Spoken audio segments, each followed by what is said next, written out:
په کوټه ښار کې د یوه ځایي سټیډیم دننه هر سهار د زیات عمر کسان راټولیږي او د یوګا تمرین کوي. ګډونوال وایي دوی له تیرو څو کلونو راهیسې په باقاعده توګه یوګا کوي چې ذهني او جسماني سکون ترلاسه کړي. دا د ټولو اکسرسایزو بیسټ اکسرسایز دی، خاص کر د ایجیټ خلکو دپاره.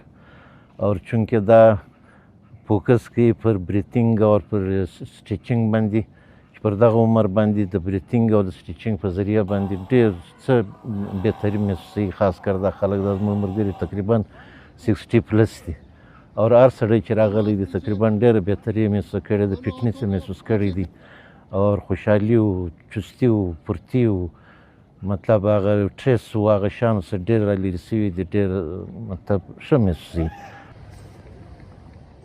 د یوګا ګډونوال وایي مخکې به یې د بېلابېلو ناروغیو او ذهني فشار لپاره ډول ډول دواګانې کارولې، خو د دوی په خبره کله چې یې یوګا پیل کړه نو روغتیایي ستونزې یې کمې سوي او اوس ځانونه آرام او ښه احساسوي.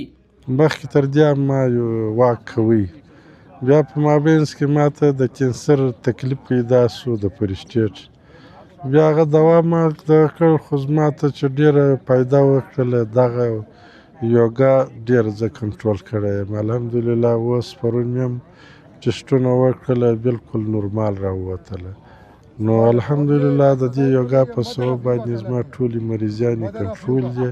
د ټول بدن دپاره دا یو ډېر غټ دوا ده په اصطلاح. بل لور ته د یوګا روزونکی قاسم خجک وایي دی هره ورځ خلکو ته د بېلابېلو طریقو او تمرینونو له لارې یوګا ورزده کوي. د هغه په وینا ګډونوالو د یوګا له لارې د جسماني روغتیا ترڅنګ ذهني سکون هم ترلاسه کړی دی. هر سړی چې یو وار دلته راغلی په دا ګراونډ کې بیا دوباره دی که نه ګراونډ پریشانو همت په هغه خلکو کې نشته چې څوک له سرویسه ریټایر شوی دی ابو 50-60 دا تر خلک چې دی که نه بیخي زیاته دي. داسې شوګر مریضان مې چې هغو انسولین انجکشنان لګولې، چا به ګولیانې خوړلې.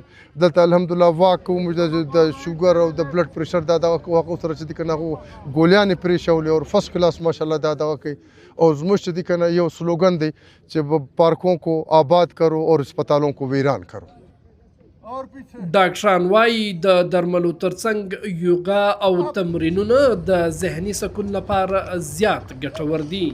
د ټول زموږ په نفسیات په اصطلاح کې انسان په ټینشن کې حالت کې د مختلف کیمیکل راوځي د دماغ، هغه انسان بدن کې مختلف جسماني او خاصو ذهني بیماریانې راوړي. سمات د جسماني د انسان د وسم شوګر شروع کیږي، وزن یې زیاتي او ټینشن بیماری د دغه دې لپاره علاج بیا دوايي وخوره او دوايي چې د ارڅ سره څو ورځې د کیږي مشکلات راځي دا چې څه به بهتري چې هغه کیمیکل ورته مثبت کیمیکل راوړي.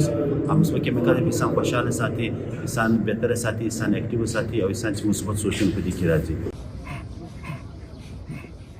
د یوګا دغه تمرینونه وړیا دي او له خلکو هیڅ ډول فیس نه اخیستل کیږي. ګډونوال وایي یوګا د بدن روغتیا ښه کوي او خلک له ذهني فشار او ستړیا څخه ژغوري. حمید الله شیرانی، DW کوټه.